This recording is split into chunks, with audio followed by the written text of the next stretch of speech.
From Lagos, the nation's commercial capital, this is the News at 10. Live from Channels Television. Reporting tonight, Millicent Walker.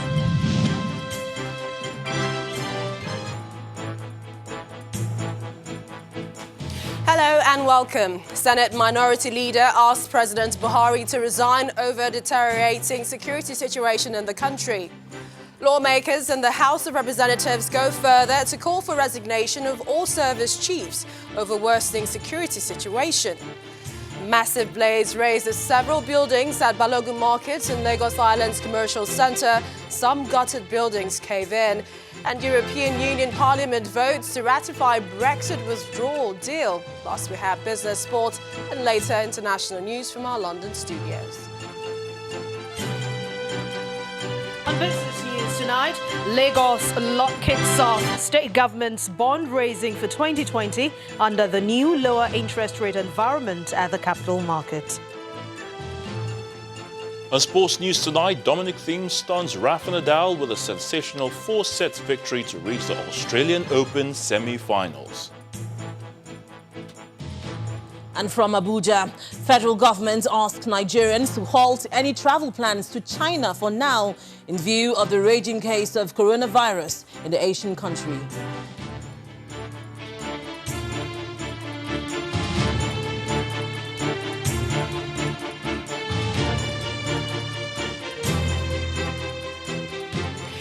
Federal lawmakers made true their promise to prioritize security on their resumption, and they did that without mincing words. While the senators are calling for a rejig of the nation's security architecture, their counterparts in the Green Chamber are asking security chiefs to take a bow and leave the stage. And the government has made a definite pronouncement concerning Nigerians that are nursing the idea of going to China for whatever reason to shelve that idea, at least for now.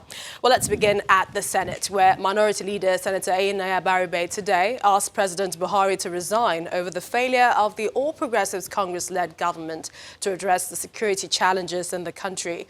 Some senators are also asking the service chiefs to resign for also failing to resolve the security problems in the country. Our correspondent Linda Akigbe reports.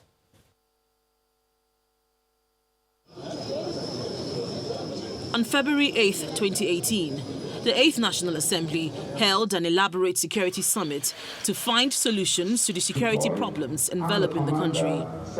A report detailing several recommendations to tackle insecurity was put together, debated on the floor and sent to the executive. Nothing else was heard about that report.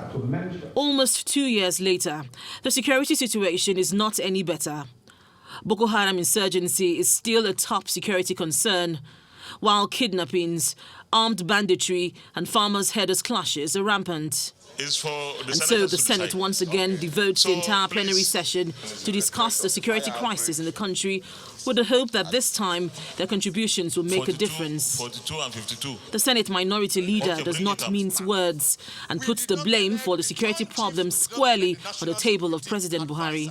We elected the government of APC in 2015 and re-elected them in 2019.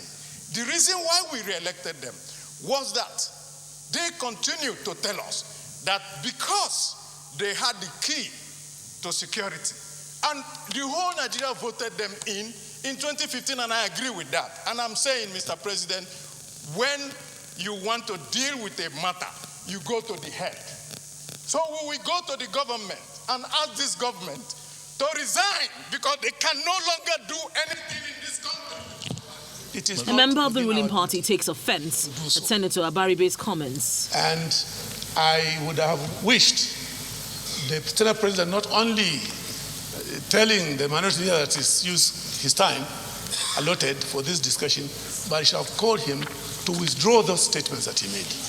Some lawmakers want President Buhari to fire the service chiefs, arguing that they have outlived their usefulness. They have done very well. They have overstayed their welcome. They are bereft of ideas. Others should come in. On the issue of creating state and regional police as a solution to the security crisis, while some legislators are in support, others oppose it. We don't want to create another Nigerian police and give it another name. If you create state police today, what are the challenges that the Nigerian police is facing that will not also face or will not be faced by the state police? Policing cannot be a monopoly of the federal government. Whether in private sector or in public sector, monopolies breed abuse. The Senate thereafter resolved to call on President Buhari to declare a national security emergency in the country. The upper chamber has also set up an ad hoc committee to engage with national security institutions to review the security architecture in the country. But it's one thing for the Senate to come up with recommendations and quite another for the executive to implement them. Linda Akibe, Channels Television News. Well, the federal government did not take the call by Senator Abaribe lightly and reacted strongly. In a statement by one of the president's spokesmen, the federal government says there's no justification for asking President Buhari to resign, saying that does not represent the opinion of the country. The statement berates Senator Abaribe for his role in securing a bond for the courts to release IPOB leader Nnamdi Kanu on bail only for him to disappear. Now, the statement reads in part, if a leader like President Buhari needs to resign, there are millions of other Nigerians who need to resign, including Senator Abaribe, who unlocked the door to enable the escape of a traitorous and treasonable suspect. The presidential spokesman insists that if there's any leader that can win the war against terrorism, that leader is President Buhari, and with the support of Nigerians, that will become a reality. Meanwhile, lawmakers in the House of Representatives are calling for the resignation of service chiefs. This resolution was reached following an amendment to a motion by Honorable Abubakar Falata that the service chiefs have outlived their usefulness. He also wants all the soldiers in the northeast to be replaced, saying they have stayed too long at the war front and are exhausted. Our correspondent Terry Kumi reports. In the House of Representatives, the security situation in the country gained the maximum attention of the lawmakers as it was debated for over 3 hours. The matter was raised as a motion requiring the urgent attention of lawmakers. I regret to announce that of recent, there is a resurgence in the activities of the Boko Haram insurgents to the extent of threatening the territorial integrity of this country. There is no reason whatsoever, Mr. Speaker. The lawmakers in their various contributions appeared visibly upset about the security situation in the country, especially in the northeast. The total withdrawal of all these armed forces in that area and their immediate replacement with a new breed of soldiers to be deployed immediately, because some of them have overstayed in that place. They are tired of the war. They want to go back home. I believe somewhere, somehow, in the corridors of power, the president is not being told the truth of the situation in the Northeast. The service chiefs we have are not showing good example. And it's hard time we stop painting it. They have outlived their usefulness. And I think if there's anybody who loves this nation, the best thing for them is to take a bow and go. As Commander-in-Chief, the Speaker's opinion on the removal of the service chiefs was met with a counter-opinion. The tenure of the service chiefs, are you saying that by a function of time, it has expired and is not renewable? Does the law say it is not renewable? So, if the law says it's not renewable, so it cannot automatically kick in by operation of law that they must leave. Automatically, whether their tenure has expired or not, they have completely outlived their usefulness and they must go. Those in support, say aye. Those against, please say nay. Ayes have it. This is not the first time that lawmakers are calling for the removal of this set of service chiefs, but their calls have not been heeded by President Buhari. The leadership of the House is to liaise with that of the Senate for a meeting with the President for a lasting solution to the security crisis in the country. Terry Ikumi, Channels Television News. Well, away from the National Assembly, but staying with security, the Edo State Police Command has appealed to the people of Ofutebe community, herders and farmers, following the killing of a man who had stepped in to mediate in a quarrel between a herder and another resident on the 24th of January 2020. The herder reportedly shot and killed the man simply known as Paul with an AK-47 rifle. The police said that upon receipt of the complaint, it mobilized police operatives and 11 men from the vigilante group as well as local hunters to the community seeking to arrest the suspect and recover the gun. According to the command, some suspected herdsmen armed with AK-47 rifles ambushed the team while they were aboard a boat to take them across Ofe River to Ofutebe community. The Edo State Commissioner of Police, Lawan Jimeta, has assured members of the public that the command under his leadership will arrest those responsible for the attacks and charge them accordingly. Meanwhile, operatives of the anti-kidnapping unit of the Kaduna State Police Command, they have a 39-year-old pastor for allegedly faking his abduction by kidnappers. A statement, the Kaduna State Police Command spokesman, DSP Yakubu Sabo, said the pastor, James Clement of Nasarawa Tikania of Chukun local government area, and another suspect, George Otokwa, were arrested January the 27th for conspiring and faking the kidnapping of the pastor. They subsequently demanded the payment of 500 million naira ransom from his family through text messages, using the second suspect as the negotiator.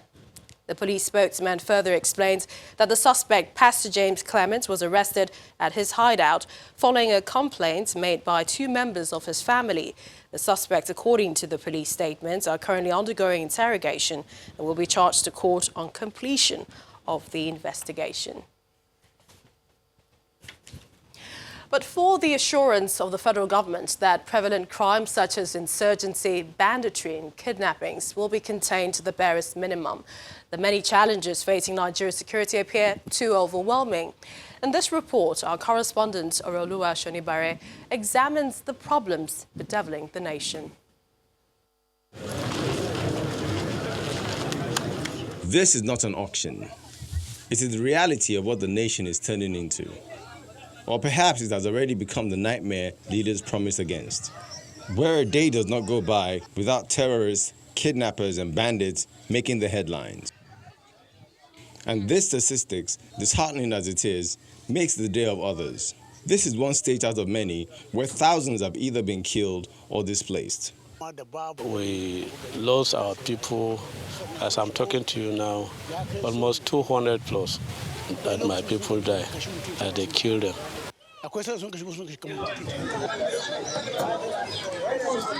The issues with Nigeria are complex, and it has been said over time that the problems must be dealt with caution. But there comes a time where too much care becomes less, and that opens the door for those with machinations to take charge. While the armed forces have effectively contained the territorial ambitions of the Boko Haram terrorists by substantially degrading their capacity to attack and wreak havoc, they remain intent on shedding blood and sowing fear. Who is to blame for this? The fault may lie at the doorstep of inaction, whom for a long time has held back willpower's courage to put a stop to violence. Otherwise, what is the rationale behind clashes between farmers and herdsmen over land, or the killing of innocent children, women and men? Before, these people were living with them because they are Fulani people by tribe. They are living with us peacefully. But we don't know what happened, what brings this problem between we and them. For the first time, they are stealing our cows, goat, sheep, and whatever. Later, they come back and kidnap us. After that one again, they come and kill us. This may have begun with a plan by those determined to bring the nation down to its knees, but it can only be stopped by those with the resolve to make sure this never happens. Oroluwa Shonibare, Channels Television News. In part two, after the break, Professor of International Law and Jurisprudence Akin Oyebode examines the security situation in the country with possible approaches to addressing the challenge. Please join us again.